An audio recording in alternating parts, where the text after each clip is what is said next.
کیوں علی نے فدق واپس نہیں لیا؟ یہ سوال ہر تھوڑے دنوں بعد واٹس ایپ پہ گھوم رہا ہوتا ہے، تو سن لیجیے گا جواب آج اس کا۔ بھائی فدق، اگر آپ اتنا ہی کہتے ہیں فدق کا معاملہ اہم تھا تو علی کی جب خلافت آئی تھی، چوتھی خلافت، تو فدق لے لیتے واپس۔ علی نے فدق کو کیوں پھر اگنور کیا؟ خدا قسم یہ سوال نیا نہیں ہے، 3 مرتبہ ائمہ سے یہ سوال پوچھا گیا ہے، تینوں مرتبہ الگ الگ جواب دیا میرے مولانا، 3 مرتبہ سوال پوچھا گیا ہے۔ ابو بصیر نے پوچھا صادق آل محمد سے، اللہم صل علی محمد وآل محمد۔ ابو بصیر نے پوچھا کہ مولا امام صادق علیہ السلام سے کہ مولا یہ جو فدق تھا وہ آپ کے جد نے واپس کیوں نہیں لے لیا جب ان کی خلافت آئی تھی؟ ایسا خوبصورت جواب ہے میرے مولا کا۔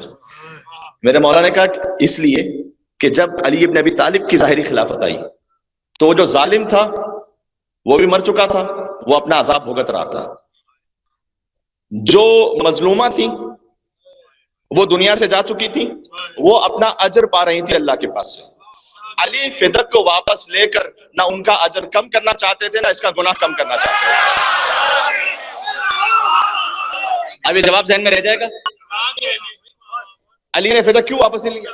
ظالم دنیا سے جا چکا تھا، عذاب بھگت رہا تھا، جو مظلومہ بیوی تھی وہ جا چکی تھی، وہ اپنی جزا پا رہی تھی، نہ علی ان کے ثواب میں کمی کرنا چاہتے تھے نہ ان کے عذاب میں کمی کرنا چاہتے تھے۔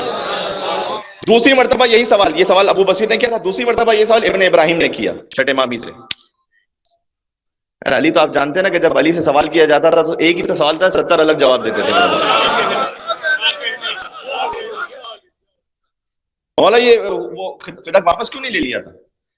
کہا اچھا، مولا نے پلٹ کے سوال کر دیا، کہا اچھا یہ بتاؤ مجھے، جب رسول اللہ کو مکہ چھوڑنا پڑا، ہجرت فرمائی، ان کا اپنا ایک ذاتی گھر تھا وہاں جس پر مکے والوں نے قبضہ کر لیا تھا، مدینہ میں 10 سال رہے، دوبارہ واپس پلٹے فاتح مکہ بن کر، فتح مکہ ہو گئی، اب وہاں کے حاکم تھے۔ امام نے کہا کہ پھر رسول اللہ نے وہ گھر جس پر قبضہ ہو چکا تھا وہ واپس کیوں نہیں لیا تھا؟ وہ واپس کیوں نہیں لیا تھا؟ پھر کہتا مولا یہ تو مجھے نہیں معلوم، کیوں نہیں واپس لیا تھا؟ امام نے کہا کہ ہم اہل بیت کا مزاج یہ ہے کہ ایک بار جو شے ہم سے ظلمن لے لی جائے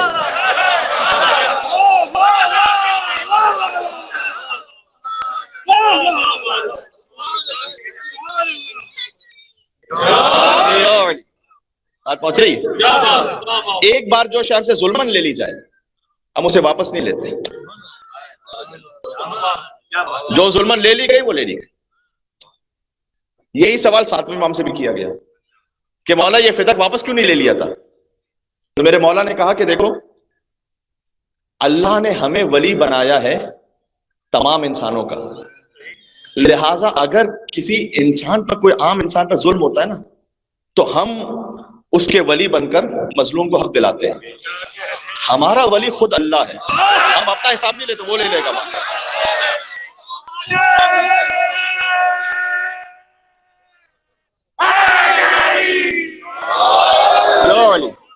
یار فدق سمجھ میں آ رہی ہے؟ ٹھیک ہے، اچھا چونکہ مجھے معلوم ہے اگر میں دائرے خطبہ فدق پڑھوں گا تو آپ کے ذہن میں سارے سوالات آئیں گے، مجھ سے مجلس کے بعد آپ پوچھیں گے، تو یہیں سے کیوں نہ اس کا جواب دے دوں یہاں کہ بھائی مولا علی کی حکومت میں تو اتنا اہم تھا تو واپس کیوں نہیں لیا؟ 3 جواب ہو گئے۔ اچھا اگر حقیقی فدق واپس کرنا ہے، فدق تو ایک ٹوکن پروٹیسٹ تھا،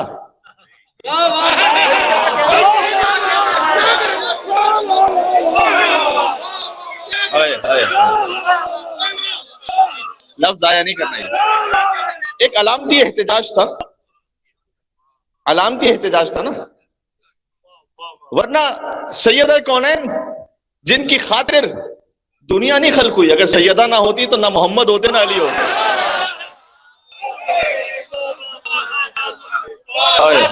حدیث قدسی پڑھی میرے بھائی، تو صدیقہ کبریٰ وہ ایک زمین کے ٹکڑے کے لیے جائیں گی کیا؟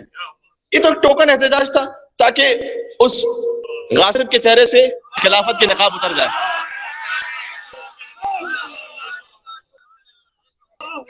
یہ اس خاطر ہے، میں جو کہہ رہا ہوں یہ اس خاطر ہے کہ ہارون رشید نے بڑا اچھا بننے کی خاطر ایک مرتبہ امام موسیٰ کاظم علیہ السلام سے کہا کہ آپ سے فدق جو غصب کیا گیا تھا نا، دل میں درود پڑھتے جائے گا، آپ سے جو فدق غصب کیا گیا تھا نا وہ ہم واپس کر دیتے ہیں، کیونکہ اب حکومت بڑی ہی پھیل چکی تھی، تو اب وہ زمین کا جو حصہ تھا وہ اتنا زیادہ کوئی اہم نہیں بچا تھا، تو اب وہ واپس کر دیتے ہیں آپ کو. بڑی واہ واہ بھی ہو جائے گی کہ بھئی اہل بیت کا وہ حق ہے جو بنی امیہ نے بھی غصب کیا اور بنی عباس نے بھی غصب کیا، یا ہارون رشید صاحب تھے کہ جنہوں نے واپس کیا، تو ہم واپس کر دیتے ہیں. امام نے اس کی جانب دیکھ کر کہا اگر میں نے حد بتا دی نا فدق کی تو واپس نہیں کر سکو گے.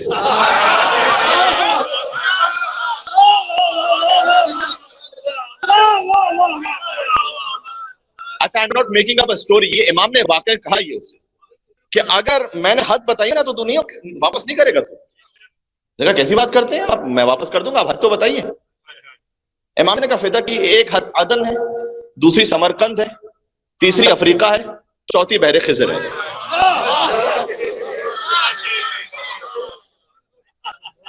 روایت میں لکھا ہوا ہے کہ ہارون رشید کے چہرے کا رنگ متغیر ہو گیا اور کہتا ہے یہ تو آپ میری خلافت کی حد بتا رہے ہیں، کہ بس یہی تو فدق تھا کہ جس کے احتجاج کے لیے بی بی گئی تھی، یہی تو فدق تھا کہ جس کے لیے گئی تھی، یہ دے تو واپس کرو خلافت.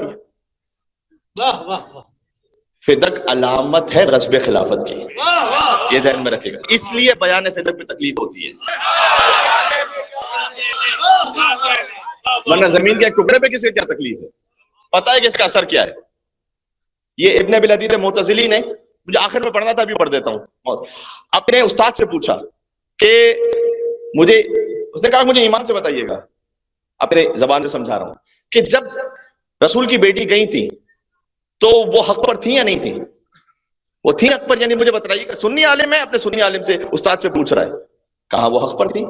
یہ کیوں آج فدق پڑھنا اہم ہے، اس میں اس کا جواب موجود ہے. کہا وہ حق پر تھی، تو کہا پھر دیا کیوں نہیں انہوں نے؟ تو کہا دیا اس لیے نہیں کہ جیسے ہی وہ فدق دیتے نا بی بی کی صداقت ثابت ہو جاتی، وہ اگلے ہی لمحے علی کی خلافت کا دعویٰ کر لیتی. یہ بات معمولی نہیں ہے، اس پر دار و مدار خلافت کا. اس نے یہ کہا، اس سنی عالم نے، کہ اس لیے نہیں دیا کہ جیسے ہی فدق کی حقانیت ثابت ہوتی نا وہ اگلے لمحے خلافت کا دعویٰ کر دیتی علی کے لیے. تو چونکہ ابھی ابھی صداقت کو قبول کر چکے تھے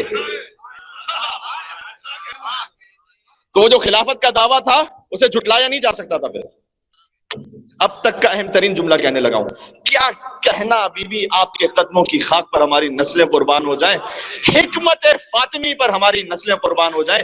بی بی آپ نے اس شخص کو دو راہے پر آ کے کھڑا کر دیا، یا مجھے سچا کہو اور حکومت چھوڑو، یا مجھے جھوٹا کہو اور جنت چھوڑو. ایک پاکستان کے بہت بڑے اینکر ہے، آپ نے مجھے ٹی وی پہ دیکھا ہوا ہے، ان سے ایک آف دا ریکارڈ بات ہے، اس لیے میں نام نہیں لینا چاہتا. بات ہو رہی تھی تو سیدہ کا حق یہ تھا یا نہیں تھا؟ انہوں نے کہا دیکھیں یار، میں ایک بات کہوں گا تو پھر آپ ناراض نہ ہو جائیے گا، حق تھا تو صحیح، لیکن جب انہیں پتا تھا کہ وہ نہیں دیں گے نا تو مانگنا ہی نہیں چاہیے تھا.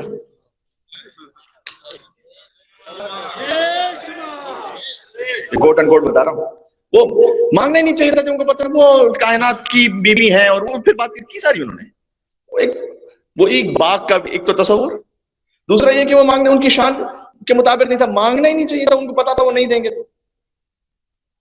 تو میں نے ایک اور صاحب سے کہا کہ اگر بیوی نے نہ مانگا ہوتا نا تو یہ آج میرے سامنے کہہ رہے تھے ایک دفعہ کہہ کے تو دیکھتی